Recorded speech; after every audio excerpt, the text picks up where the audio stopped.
Hello and welcome again. This is Eric Perez from Talking Leadership, and today I've got the pleasure of being joined by Bryan Skepper from the Sydney Fish Markets.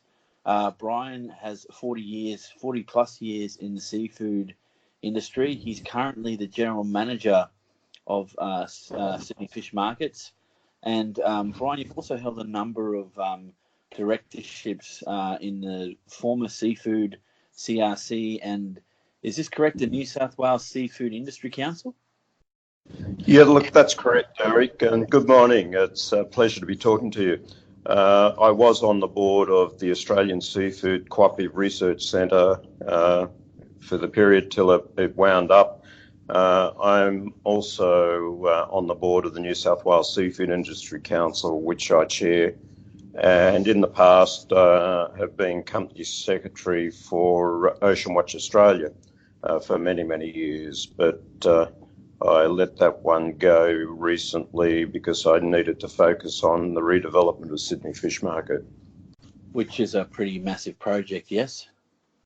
It certainly is. It certainly occupied the last 5 years of my life quite intensively, but it's very, very satisfying to have reached a milestone where we've signed an agreement for lease, which is the enabling contract with the state government of New South Wales that will ultimately see the construction of a brand new facility for us at Blackwattle Bay in Sydney. Wow. So I didn't think you could improve on the markets, but obviously we're going to get something a lot bigger and better. What I might ask you to do offline is if you've got any links to where the project is going, I'll put that in the podcast description once we're finished up, which I think would be of interest to those listening. Thanks. Yep. Great.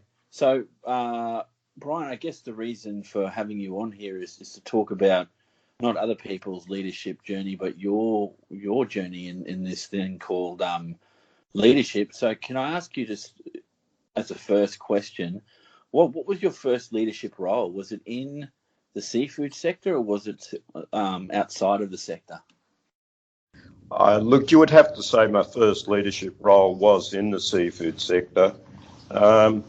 When I finished high school, which was back in 1969, it sounds a long time ago, I went to the Uni of New South Wales and studied accountancy and did a Bachelor of Commerce. And at that time, I was working with the New South Wales Auditor General's office. And while I was studying, and the first few years after I was studying, and so in that process, I was exposed to a lot of government organisations in auditing roles, and interestingly, Sydney Fish Market, which was run by the state government in those days, was one of my audits.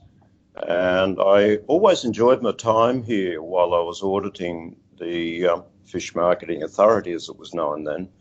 And what attracted me to it was the small business nature of the industry, with family-owned businesses in the catching sector, often multi-generational, and likewise in the retail and wholesale sectors of the industry, largely family-owned businesses, and again, often multi-generational. And one day it was actually in 1972, it was in February 1975, I received a phone call from the then general manager of the Fish Marketing Authority, and he said to me, "Look, we need an accountant. Can you let me know on Monday if you want the job? It'll be a small ad, and if you don't want the job, it'll be a big ad." And I thought about it over the weekend, and because I really enjoyed the vibrancy of the market and the industry, I rang him on Monday and said, "Graham, you better make it a small ad." And I'm still here now, some 44 years later, and it's been an amazing journey. And wow! So you've held that. You've been in various roles in the market since 1975. Yeah. And so it's given me, it's been an amazing journey, and I think so when you talk about leadership and your first leadership role, I don't believe you need to be at the top to be a leader. And this is something that I think people misunderstand a lot, because you can be a leader, even in the lower levels, because leadership to me is about having the ability to inspire the people that you're working with at whatever level you are in an organisation. And it's something that I probably wouldn't have thought of it in that context years ago. But as you mature in your leadership cycle, you see outstanding examples of people that might actually be in operational staff, but their fellow team members look to them for guidance, or they look to them for inspiration, even at the operational level. And that is leadership. And so to be a leader, you don't have to be at the top of the tree or even near the top of the tree. And it's one of the reasons why I've been so passionate about the Australian Seafood Industry Leadership Program, because it brings people together from all levels within different organisations, from catching to government to recreational, together. And I've seen some amazing leaders emerging through that program up and down the hierarchy. So I guess my primary message there is you don't think that because you're not the general manager or the CEO or the company secretary or something that you're not a leader. You can be a leader wherever you are within the supply chain. So that segues quite nicely into my next question, which is, again, in your experience, do you think there's a difference between leadership and management? There is, but I'm not sure that it's as it's a fuzzy boundary. I think you can be a good manager without being a good leader, but I don't think you can be a good leader without being a good manager. And management is about. Yeah. Sorry, yeah. Because go on. I haven't heard it put quite that way, but yeah, that's interesting. So can you unpack that a bit for us? Yeah, look, you can be a good manager. Management is very much about getting the job done, the tasks, the processes of getting the job done. And so you can be a good manager without having the leadership skill sets that inspire people to follow you, because you're focusing on operational. But I don't think you can inspire people to follow you or inspire people to achieve unless you understand the management processes. Because to lead, you need to understand what's involved in the management processes. And I think you need to have done it yourself. Leadership is very much about walking the walk, not just talking the talk. And I think if you'd have said to me, 20, 30 years ago, you'll be a leader, I probably wouldn't have believed them in that time. And you mature into the role, providing you've got an open mind and you're prepared to listen. Listening, I think, is very, very essential in that, because if you don't listen and just want to march on and do it the way you think it is, you're going to come a cropper. Nobody has all the answers, and you've got to be able to listen to the people that you're working with. You've got to be able to listen to the people that are outside of the organisation, the community, the customer groups, the supply chain. Because if you don't listen, you can't develop the future vision, the foresight to develop the strategic approach to leadership. And so I think management is a very good training ground for leadership, but the transition from management to leadership is very much about the people. And if you are not tuned into the people, you won't be able to inspire them to follow you, or inspire them to even lead themselves. And actually inspiring people to lead themselves is the most rewarding part of it.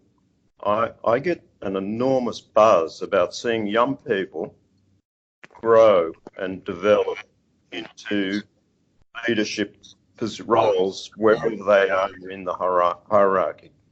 It's really, really rewarding. Okay, so let's I guess the opposite of that, and this is again drawing on your experience in the market there.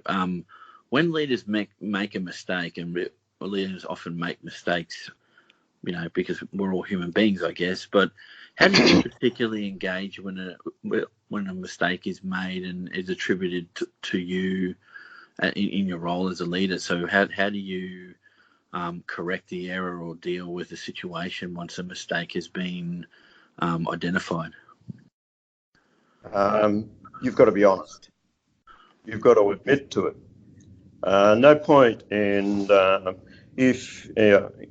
this is not a leadership story, but I think it's symptomatic of where I learned a very, very valuable lesson. And it was probably about 15 years ago.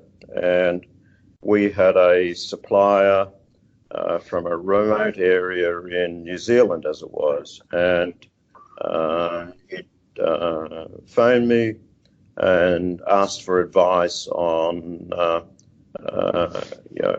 what he should do with a particular shipment, when he should send it, and so on. And I gave him some advice, and that advice was wrong. And as a result of what I'd recommended he do, he followed that action and suffered a financial loss. And when I realised that, I thought, geez, what am I going to do here? And so I thought, no, I can't hide from the mistake. I've got a very unhappy customer here. So I rang him up and I said, sorry, I made a mistake. I got it wrong. I gave you the wrong advice. And as a result, you've suffered a lower price than you should have. Because it was my mistake, we're going to make a goodwill adjustment on that price. And then I moved on. I didn't think anything about it after that. And that particular supplier then rang the then general manager of the market, and he said, I want to congratulate you on your staff. Brian made a mistake. I suffered a loss. He rang me up, apologised, and admitted to his mistake. And that taught me a very valuable lesson. When you get something wrong, don't hide from it. Be honest. Admit to your mistake. And then when you build on that into a leadership role, then appeal to the people around you to help you find a solution.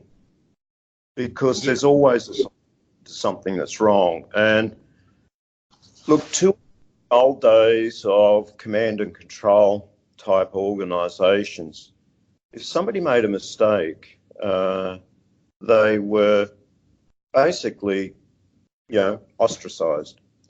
And when people are scared to make a mistake, you don't get innovation. When people are scared to make a mistake, you don't get them trying new things. when they're scared to make a mistake, you don't get them taking responsibility for what they're trying to do. And so you need to be, as a leader, able to say to people, have a go, take ownership of what you're trying to achieve, have a go. And if you get it wrong, okay, let's work out how you can do it better. And people will respond to that challenge and have a go and take ownership. Where it becomes a problem is if you get somebody who makes a mistake after a mistake after a mistake and they don't learn. And then you've got to start to take, more drastic corrective action. But if somebody has a go for the right reasons and makes a mistake, well, so look, congratulations, you had a go, it didn't go right. What do you think we could do to do it better next time? And involve them in finding the solution to the mistake, and then encourage them to pursue that solution, rather than push them down or ball them out. Bring them into I think it's a leader doesn't need to bring somebody into the office and ball them out for making a mistake. A leader will sit down with a person and inspire them to have another go, and I think that's very important. Okay, yeah, that's interesting. So it's like, as you take your leadership journey, don't be afraid to try things because you will make mistakes. And I guess what I'm hearing from you, as long as you're prepared to learn from those and not continue to make mistakes, that's how you will get to be a better operator, whether you're a formal leader or not. That's correct. What we've been trying to do in Sydney Fish Market in recent years, since I took over as general manager in the last 8 years, is try to move from an organisation that's process driven and encourage people in the organisation to try and innovate in the way they do their work, trying to work as teams and to own their area of responsibility rather than rely on the person above them to tell them how to do it. And it's a slow process, but because it's looking at the culture of an organisation. But I think an innovative organisation, from my observation, is an organisation that empowers its people to do what's needed to achieve their targets within their area of responsibility. If you're a CEO of an organisation or a senior management level within an organisation, and you're continually directing your staff how to do it, number one is they're never going to develop. Secondly, you're not going to get innovation because it's all your own ideas. Yeah. And innovation comes from collaboration and people taking ownership of the work that they're doing, taking ownership of the situation and trying to find a better way of doing it. And I'm a big believer in that the people that are doing the work are the experts. It's not the person that's sitting in the corner office. It's the people that are doing the work. And I sometimes jokingly say to my people whenever I'm introducing them to someone, here's X or Y, part of my team.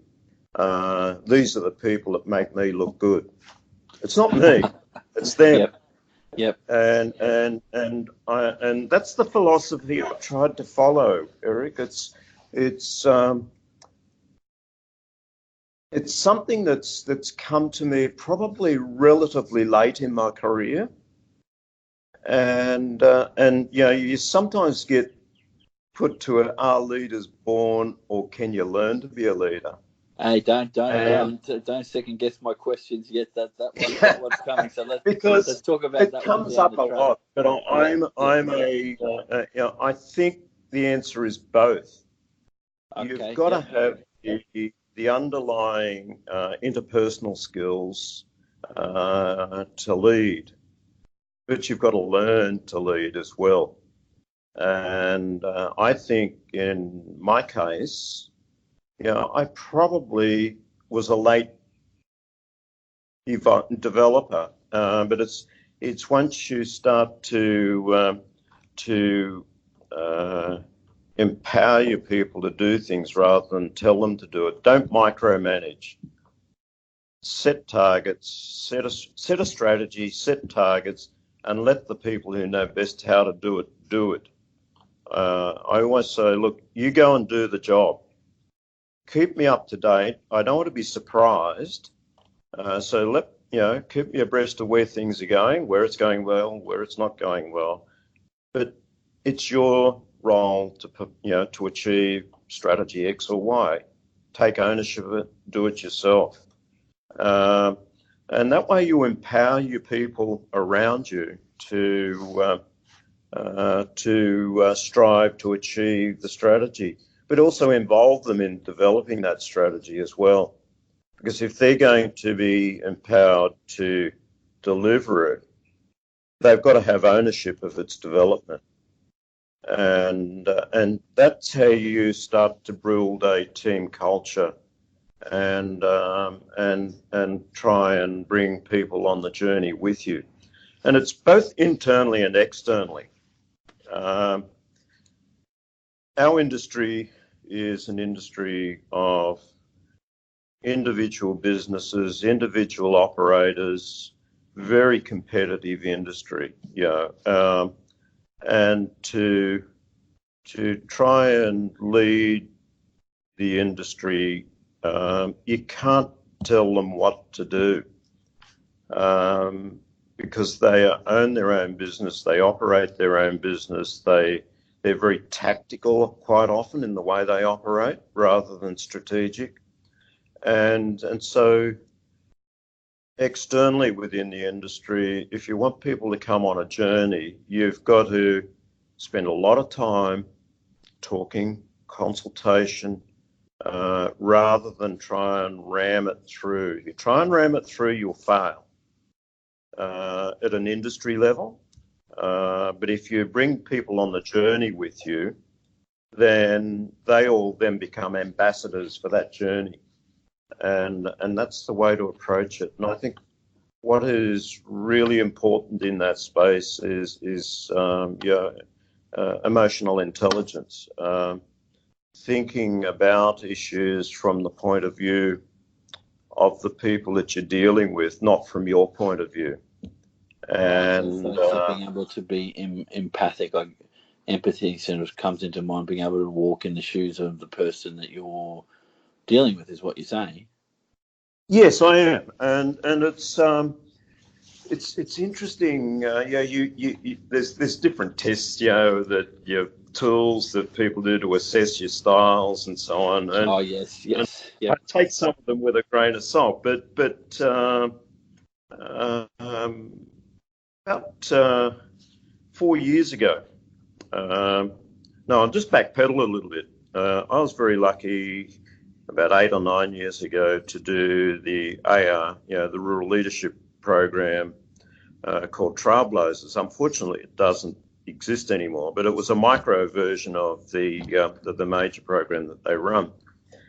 And there was 7 of us on that program from different industries, and it was a 10-day, quite intensive program. And we, ever since then, the group of us that did that, we stay in touch at least quarterly with a Skype hookup or a phone hookup, and then every year we get together for a reunion. And when we have that reunion, we put a personal development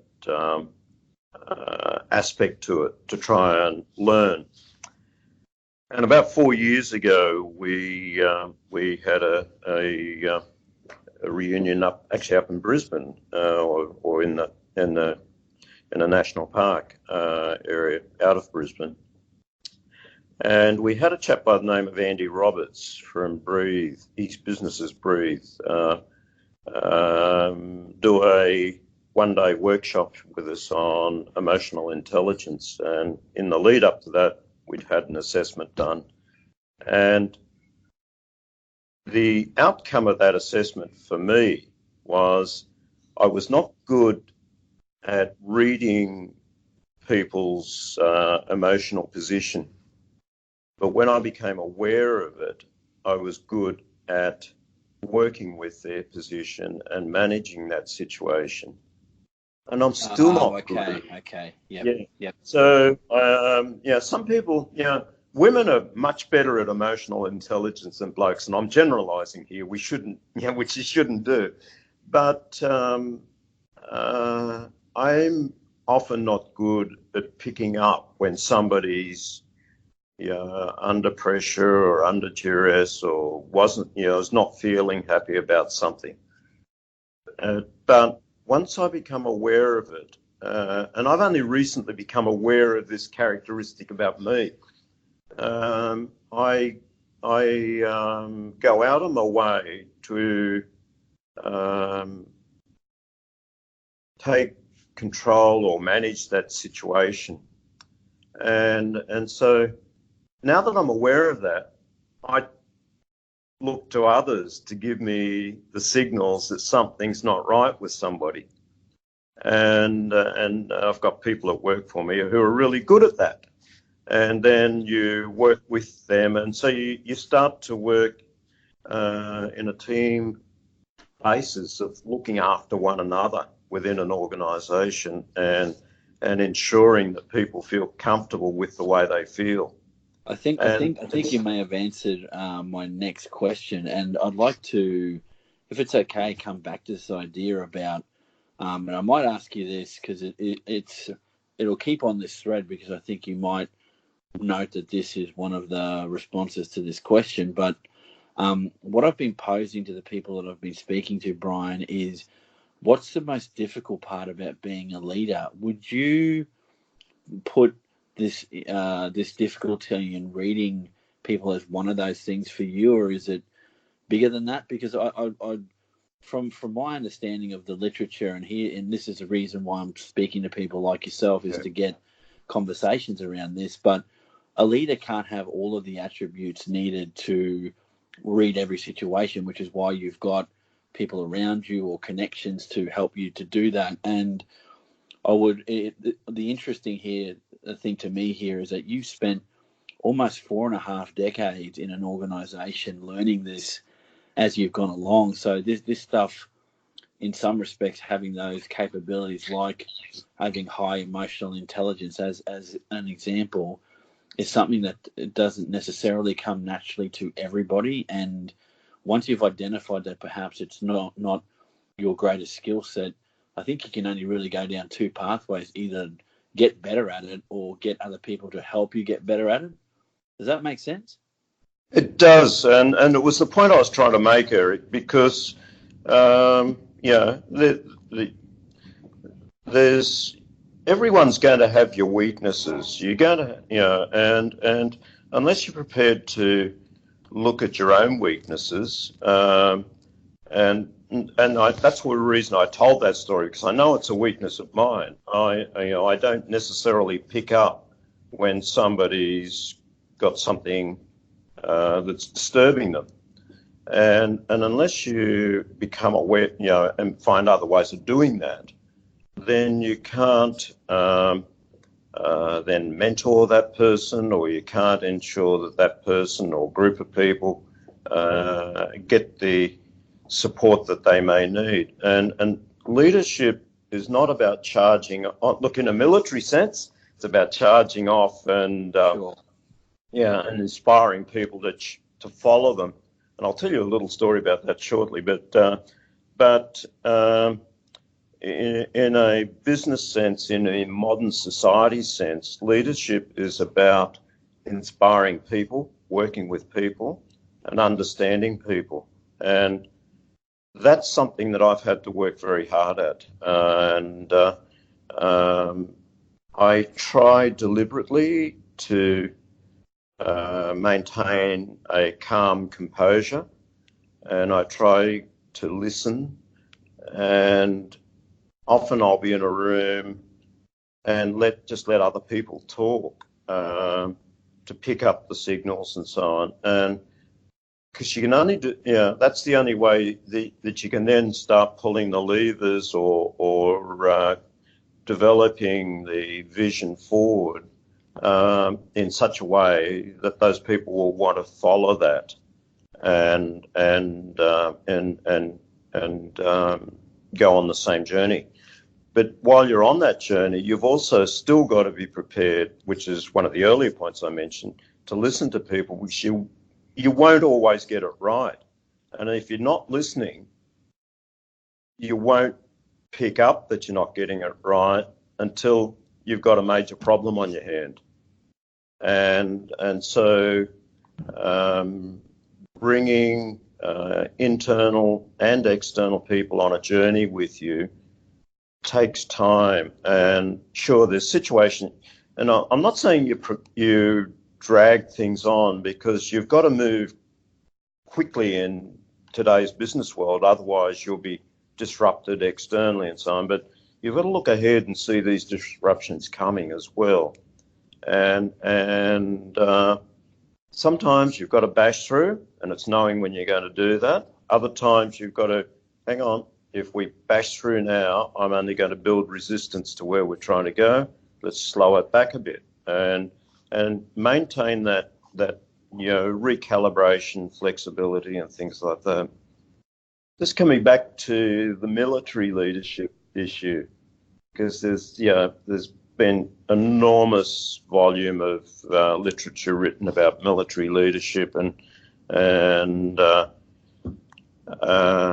I often I can often come back to my father in this space. And my father served in the Second World War. He was in the Rats at Tobruk and also at the Battle of El Alamein. Oh wow! And he was in the siege of Tobruk for 12 months, and then they went down to El Alamein. And my father he had an enormous amount of respect for Rommel, the German general that they were fighting against. And he had, even later in life, he would talk in glowing terms about Rommel, who was in the German army a natural, a very, very good leader of people, a professional. And so you can, you've got to be able to admire leaders in your competitors as well, because unless you're reading them, you're not sure where your business is going. Dad had a few cruel sayings too, and and the one that I really like, because it gives you a reality check every time, and I use it a few times and I've used it a few times recently since I announced my intention to retire from full-time employment and step back into an advisory role. And that's you're going to be sorely missed. And I said, no. My father used to say to me, grab a bucket, fill it up with water, put your hand in the bucket, pull it out, and that's the space you'll leave. And nobody's indispensable. And never ever fall for the trap of thinking that you are, because then you become complacent. And what a leader needs to do is build people around them that when they take their hand out of the bucket of water, there's other people ready to move in to fill that hole, so that you don't leave the space. And that's about inspiring. That's about inspiring people to come on a journey with you, so that when you leave that journey still happens. and I think that's very, very important. Now, I wouldn't have spoken like this 10 years ago. So, and I'm 68 this year. So you could say that in my leadership journey, it didn't fully develop until I was in my late 50s, early 60s. But it's come from coming up, I suppose, in many leadership roles on the journey that has brought me to the position where I am now. The other thing that's happened with me in my employment or work history, when I was a younger person, I was very, very risk averse and would just prefer to stay in the comfortable zone of doing it the way we've always done it.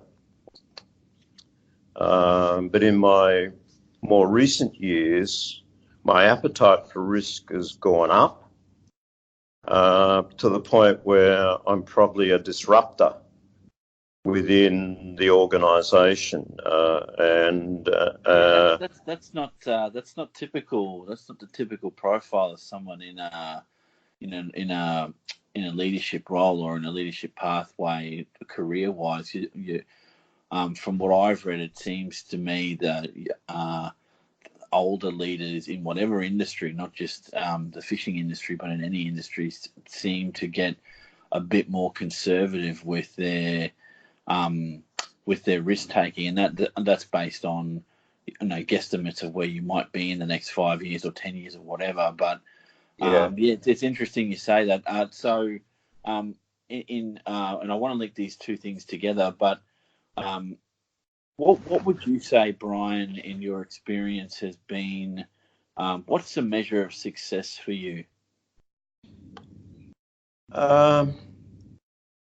The measure of success is difficult because it's multifaceted, but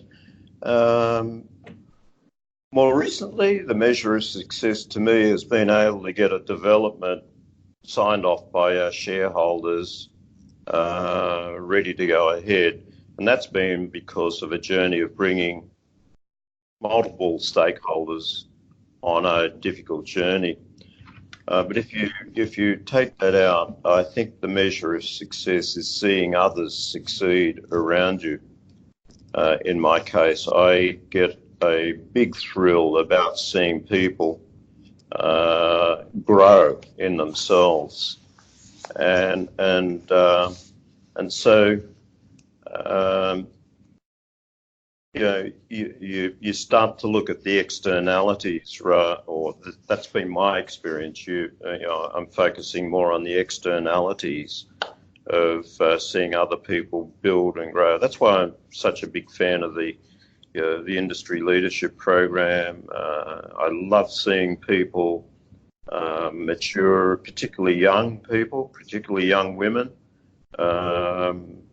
build and become confident and grow in their own personality and their own career. And sometimes that might mean that you're developing an employee that reaches a point where they've got to leave to further their own personal career.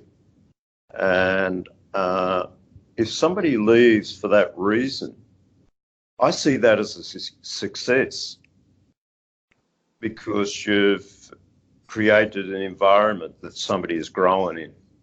And yeah, sure, you're going to have a hole in the organisation, but if they've started as a young person and matured to the point where for them to do better, they've got to leave, that's a measure of success to me, because you've helped build their future.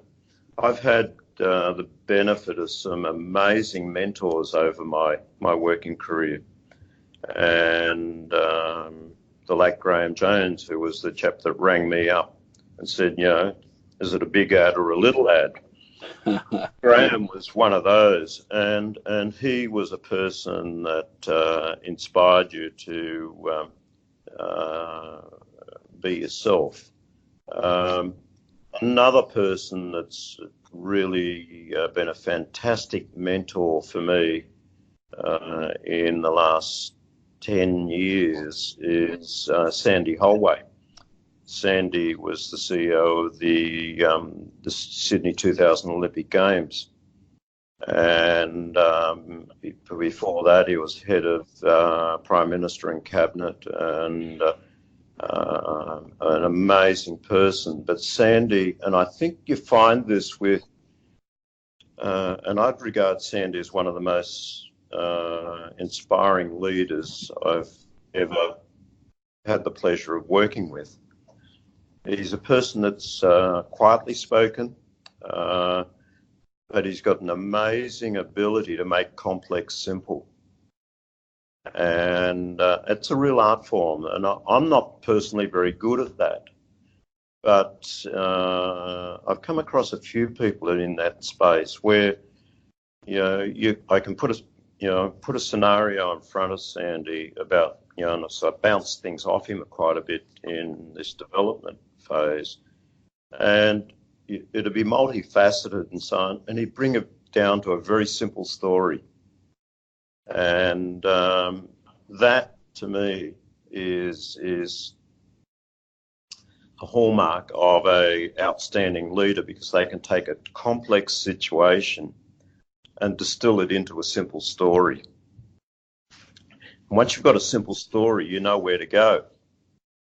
And I think an aspect of leadership is looking at the stories of where you're trying to go and put it in those sort of terms.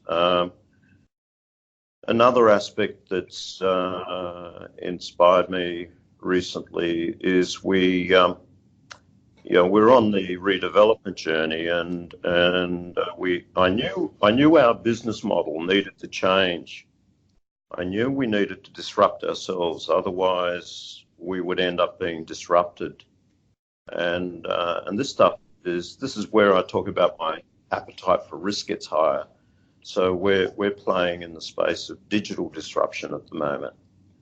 And we had a selection process, and we got a whole series of groups came in and made presentations to us and so on. And then we ultimately selected one group, which is, their name is Tricky Jigsaw.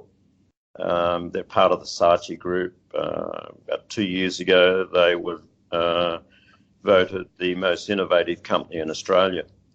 And so we engaged with them, and Ben Cooper, the managing director of Tricky Jigsaw, and I was chatting to him. I said, "Okay, Bren, what have we got to do to innovate?" And he said to me, "Well, what's your vision? What's your purpose?" And I said, "Our vision is to be the best fish market in the world." No, he said, no, that's not a vision. That's about the property. What's your vision or purpose? And I said, "Yeah, to be the best fish market in the world." And he said, "No, you're not getting me. What's the purpose?" Brian, you weren't listening. Yeah.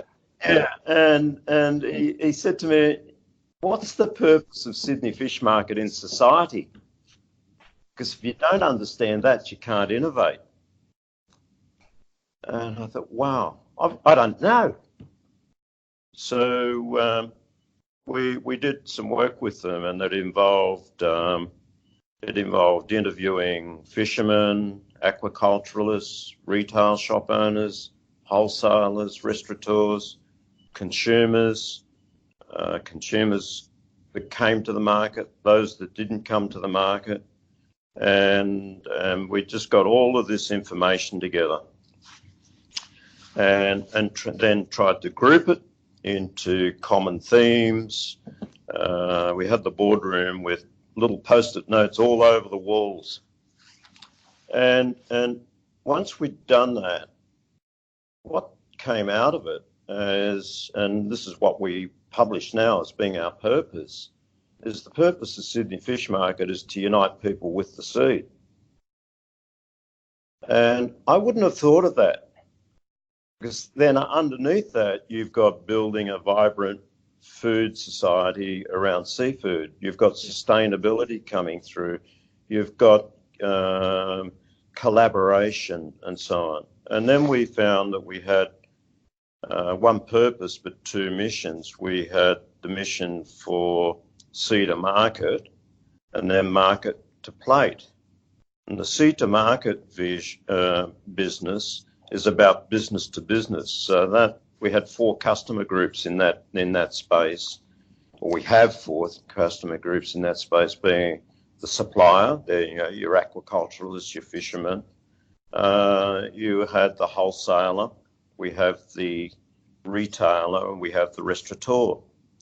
And each of those groups are looking to Sydney Fish Market to solve different problems, many of them with common themes. And then in the market to plate part of our business, we identified 6 different consumer groups. A regular shopper who understands seafood, buys it, it's a regular part of their diet. They tended to be non-Anglo, multicultural demographics. Then you had the special occasion diner. We get a lot of them at Christmas and Easter, where they're celebrating as a family, coming and buying. They want to do something special to celebrate with. There's the diner that comes to the market for a different sort of a day out experience. There's the skill seeker, somebody who doesn't understand seafood and wants to learn more about it. They're the customers that are coming to the Sydney Seafood School to learn about seafood and provenance and so on. There's the tourist that wants to enjoy what we've got and so on. And each of them have a set of problems or things that they're looking to the market to solve. And what that's built for us now is, under the banner of Uniting People with the Sea, a whole series of customers with different needs that whenever we're developing our strategy, we say, well, which customer does this draft strategy address a need for? And is it addressing their need? And then once you start doing that, you get a very clear picture of where you should be going. Because if it's not addressing a need of a customer, why do it? And ultimately, you're addressing the customer's need about uniting people with the sea.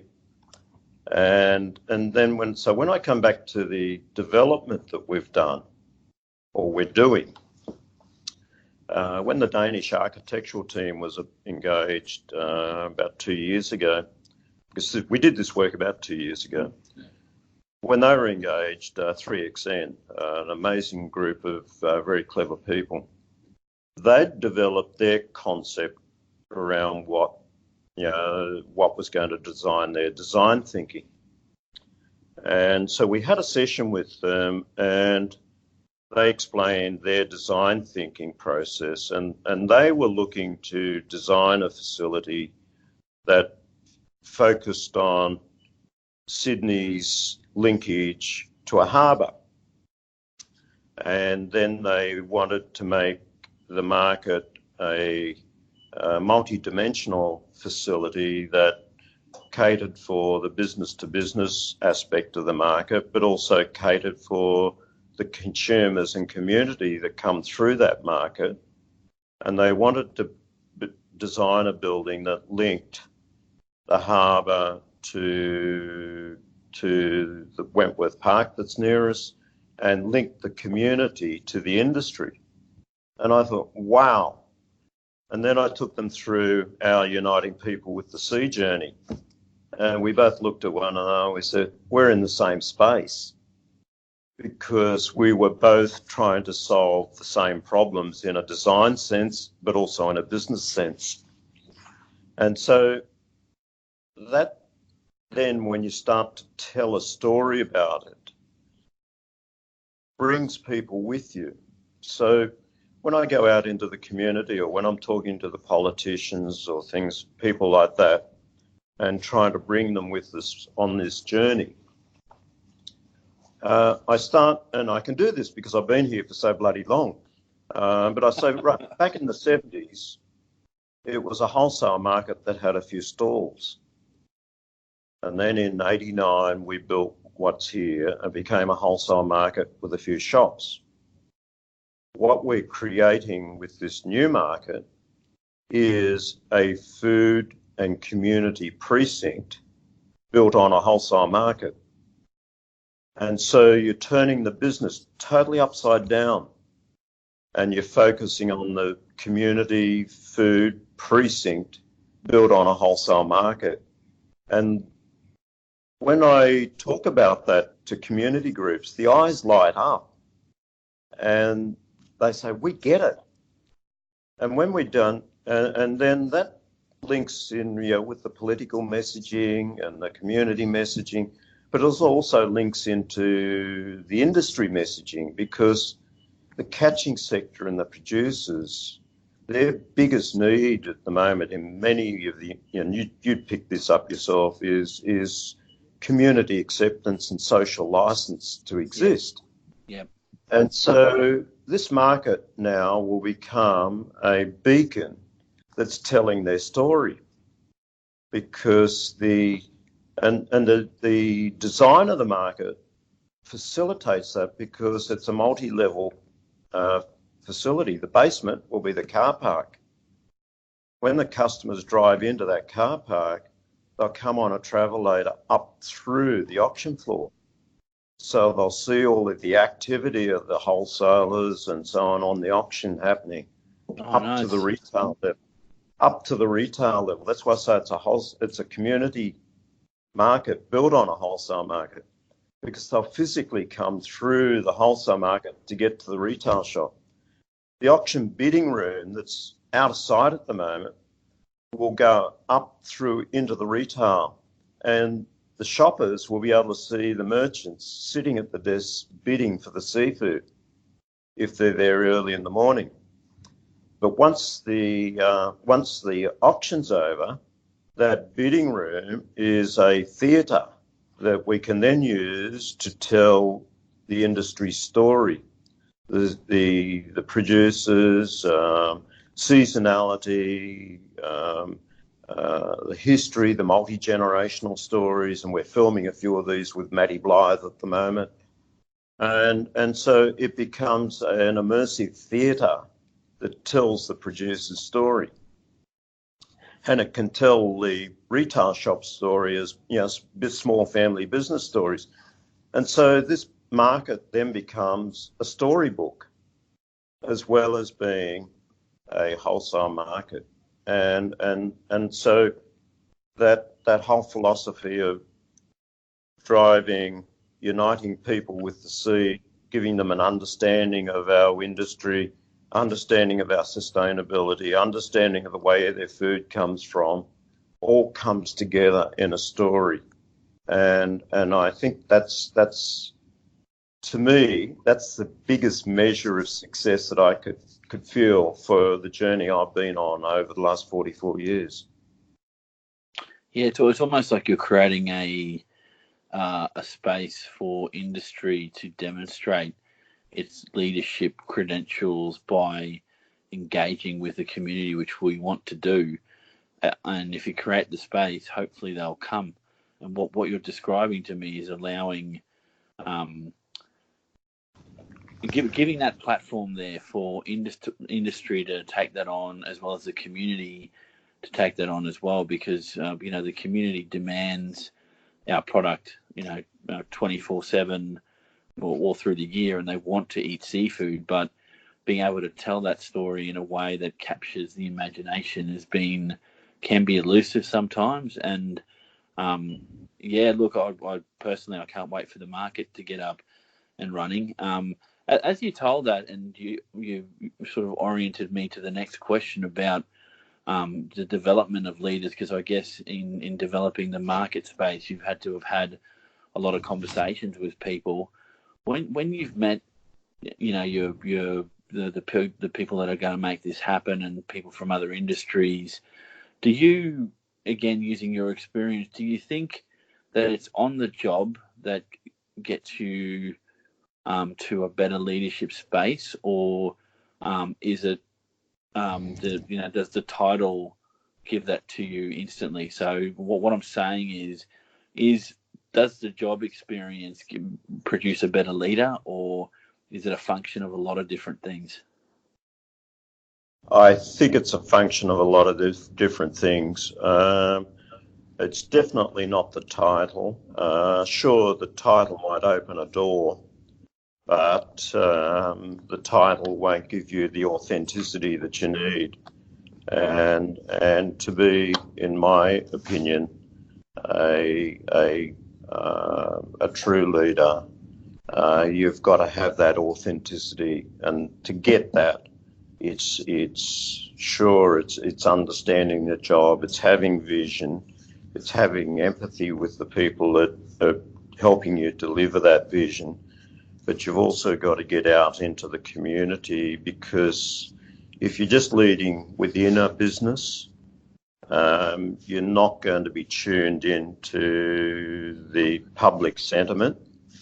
And if you're not tuned into your public and customer sentiment, then you're going to make a mistake and misread it, and you'll become irrelevant to the community. And if you're irrelevant to the community, ultimately the business won't survive.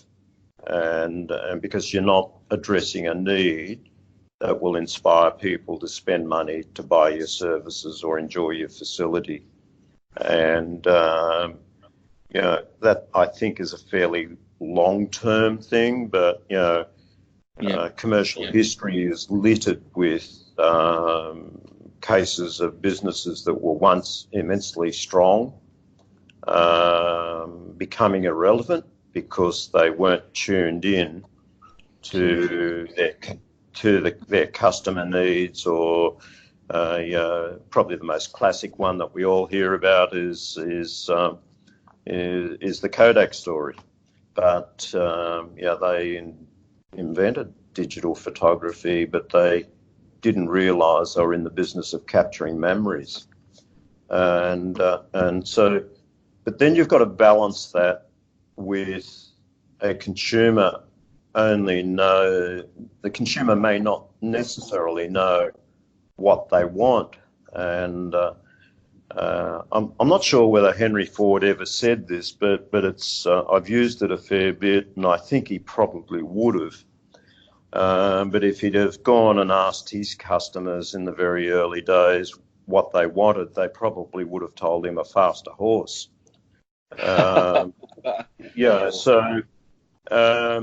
So you've got to have vision to what's going to come. And I spend quite a bit of time scanning the horizon. I'm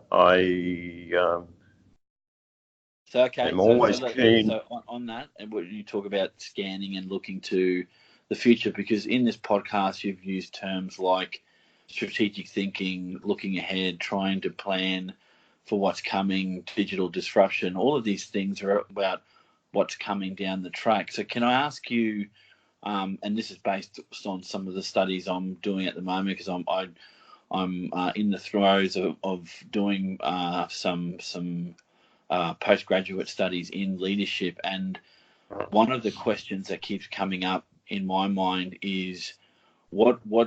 So I'll ask this of you, because obviously I don't have the answer. I'm not you, but in terms of the most critical leadership capabilities in future leaders, and I'll use your experience on this, what do you think are the most critical leadership capabilities? If you had to list, say, your top three, what would they be, Brian? You've got to have the people issues there. You've got to be within your team. You've got to be tuned into your customers or community, and the third one is one we just touched on now. Is you've got to look to the future, because if you're marking time, you're going backwards, because others are looking forward, and that's probably even more so now than has ever been in business with the advances of technology. There's some amazing people out there with great ideas coming through. And if you think that our industry is going to look the same in 10 years' time as it does today, you're wrong. So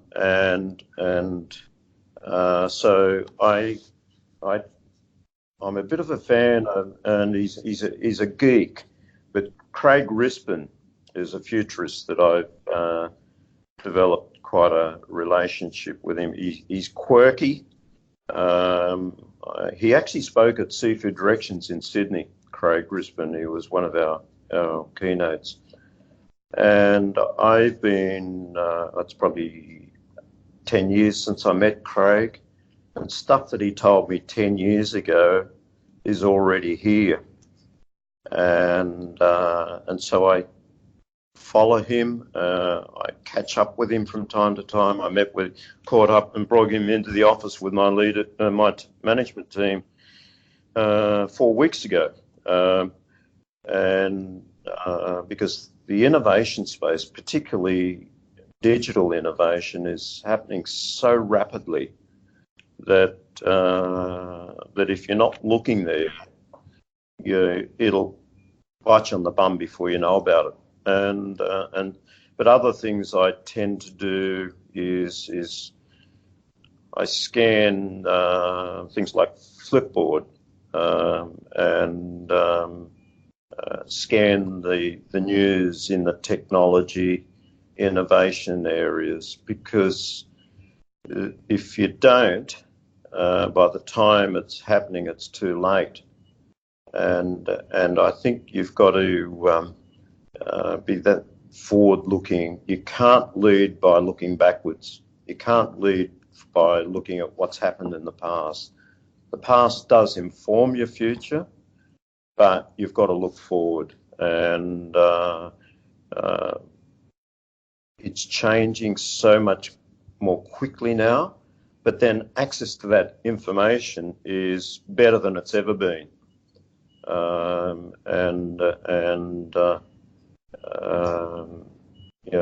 Others that I focus on is listening to people that are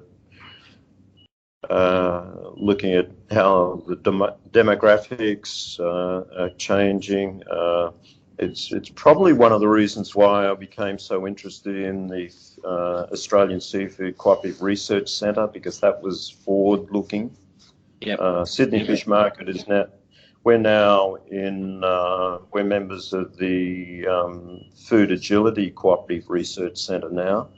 We're members of that, and we're doing a couple of projects in there that are forward-looking, one of which is a blockchain project to try and build trust on digital trading, because that's the biggest barrier, in my view, to digital trading is trust.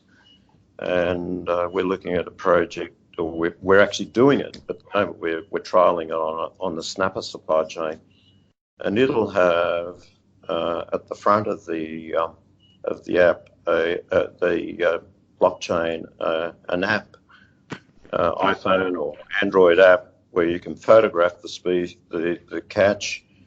It'll use machine learning to identify the species, grade the species, give a preliminary quality assessment based on deep image color technology. That'll be the first record on the blockchain, and then use Internet of Things, smart labels that will track the journey of that product to the shop, and also monitor temperature on that journey. And none of these records can be interfered with. And then at the retail or consumer interface, through the CRC, we've got technicians working on an electronic nose, we've called it, that will sniff the chemical and odour structures coming off the products, and it'll be different for every species. So you can only do it with machine learning, and provide a quality assessment and an estimate of remaining shelf life. And if we can crack that, we've de-risked online electronic trading. People will be able to have a greater trust in buying something that they can't see. It's not physically there yet. The other thing that we're doing with that CRC is we've got a database that's got every crate of fish that we've sold since 1989 on it, where it's come from, the species, the grade, the price that was paid on a daily basis since 1989. And that's a big data set. It's a big data set, and we're starting to do an analysis of that data through the CRC. And what I want to do is overlay that data set with, say, the Bureau of Meteorology data set, the rainfall, ocean temperatures, potentially have access to the AFMA catch data and the state regulatory catch data, and see if we can develop a predictive model for production and prices, selling prices, based on analysing all these data sets. And if we can get that, we can provide our producers then, and also our customers, being the merchants, with potentially a tool to make better informed pre-purchasing decisions. Anecdotally, we've noted, if we've mapped out sales data and volume data against drought events, and it's very, very clear that when you've got a drought, you get a downturn in supply. When you get a flood event, in the next 6 months, you get an upturn in supply. And that's very rudimentary, and that's what started us thinking, well, if we can just get some algorithms written and run the data sets through a whole series of other data sets, can we develop a predictive model on production, demand, pricing? And if we can crack that, we'll have amazing tools too. So you've got to look forward, I guess, is what I'm trying to say. Mate, it's interesting days coming up for the market and what your involvement. It's a shame you're transitioning now to what is a well-earned break, Brian. 44 years in any organisation is a long haul, and look, I appreciate your time on this, and there's probably 100 more questions I'd like to ask you. So if I can, I'd like to do another podcast with you down the track on another couple of questions around this thing called leadership. And I do appreciate your time, because what I'm hoping is people listening to this get something out of the wisdom you've acquired in your time in various leadership roles. And look, I've drawn a few things out of this as well, particularly about the people around you and being able to rely on them to get things done, and rely on the professionalism of people as well, because nobody wants their hand held when they're doing a job. And if you feel trusted, you're going to get people that are naturally going to take, what would you call it, considered risks, not just take risks for the hell of taking a risk. And that's, I got that quite strongly with what you were saying. And so, look, thank you for your time. And I'd like to say to the listeners, please access the podcast. And again, thank you for your time, Brian. Thanks, Eric. I've really enjoyed the conversation. And I'm sure we'll come back to it, mate. Thanks very much. Thanks, Miriam. See you.